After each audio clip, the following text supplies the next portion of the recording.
reason a lot of people can't sustain the physique they get after 12 weeks is because once they achieve the body they got from the plan or from the program, they think it's always going to be that easy. It's not, because the thing with fitness is getting to your desired body, we'll say, is hard, right? Getting there is hard. Once you're there, maintaining it is easy, as long as you know what you're doing. If you don't, you're going to rebound quick. You're going to rebound very quick, because it takes time to get to where you want to get to, but it doesn't take time to go back to where you started. The best bit of fitness advice I can give anyone is don't put a deadline or a timeline on how fast you want to achieve something. When you're giving yourself a timeline or a deadline to achieve it, you're putting yourself under unnecessary pressure. You're already in an uncomfortable environment. You're unhappy with how you look. So you trying to rush this process, it's not going to help you in any way at all. And 9 times out of 10, you probably won't achieve what you want to achieve by that certain time frame. So you're going to get discouraged leading up to it and just quit. What I would say is start small and build on that. Like if you're not training at all and you're trying to go and start training 3 or 4 days a week, it doesn't make sense. Your body's not used to it. So after a week or 2, you're going to get tired.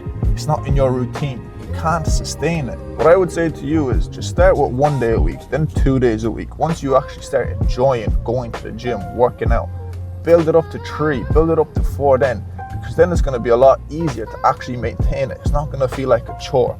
It's going to feel like you want to do it. You're going because you want to go, not because you have to go, which is a problem a lot of people fall into. They set out these expectations of, oh yeah, they're going to go to the gym 4 days a week because they want to achieve this. But in reality, they don't actually want it. In their head, they want it, but they're not enjoying it, if you get what I'm trying to say. Like when it comes to fitness, I feel like one of the biggest factors that's overlooked by a lot of people is momentum. If you're able to get into the gym 3 days a week, 4 days a week, for let's just say 2-3 weeks in a row, ride that momentum wave, because you know how life goes. Things are gonna come up, you're gonna fall off plan, and then it's a matter of getting back on plan. But when it's going perfect, that's when you need to ride the momentum wave. Train as hard as you can. Get in an extra day if you can, because we all know how life works. So momentum is what's really going to bring you over the line. Because then on the weeks where you're only getting it 2 days a week or the training isn't great, you can look back on the training you done when you were using your momentum, and you won't feel as bad, because it's like, shit, you know, I was training 4 or 5 days a week and it was perfect training sessions. The quality was good, the intensity was good. So you won't feel as bad for it. It's just a case of, yeah, you know, life happens. I'm going through a tough time right now, rough patch. I can't really balance life and gym right now, but it's okay. Like, people are always talking about speed. You want to do things fast, but when it comes to fitness, that's the last thing you want to do. You're better off doing it slow, because realistically, you have the information, you know what you need to do. But if you're trying to rush it, you're going to overthink it, right? You're better off giving yourself more than enough time. Like me, for example, I started my cut 3 months ago. I know I don't need to cut for 3 months, but what did I do? I started cutting little by little. So then there's no pressure on me. Like, the longer something takes for you to achieve or to do, the more you're going to learn, the more grateful you're going to be for it. That's why a lot of the time people say, oh yeah, I got in shape in 2 months. Okay, but why didn't you maintain it? Because you got in shape so quick, so you didn't really care about it. You think it's a quick fix when it's not. Like, when it comes to life, fitness, whatever, you've got 2 options. You either pay a short-term discomfort fee, which in the short term it's not going to be fun, but it's going to get you to where you want to get to. Or option 2, you pay discipline tax, right?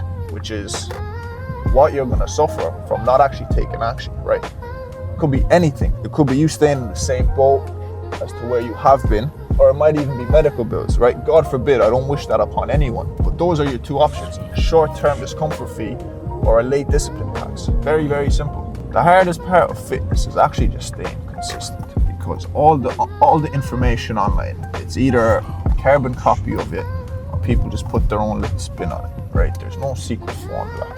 It's very, very simple. You just need to train. You need a good diet. It doesn't need to be perfect, 80-20. The hardest part is staying consistent.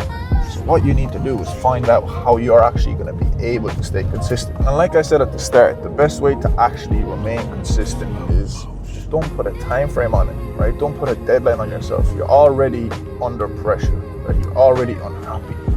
Why put that negative energy on yourself? You don't need it. This should be a positive experience. You should enjoy it. Not be thinking, fuck, I got 2 more weeks to look a certain way or this happens. No, you don't. No, you don't. You have your whole life ahead of you, and you're thinking that you need to be in shape in 3 months' time. No, you don't. You need to get in shape and maintain it for the rest of your life, because otherwise it's pointless. I would rather someone take 2 years to get in proper good shape and they can actually maintain it their whole entire life. Obviously, you're going to fluctuate, but as long as you can stay in relatively good shape for your entire life, that's way better than someone who can get absolutely chiseled in 3 months and then just go back to being lazy, doing nothing with their life. Well, I wouldn't say doing nothing with their life, but just going back to bad habits. Like, yeah, look at me, I done a photo shoot 1 time in my life. Like, okay, well done. Once you get to the age of 40, what are you gonna say? Yeah, when I was this old, I done a photo shoot. Okay, but you don't look the same now, so it doesn't matter.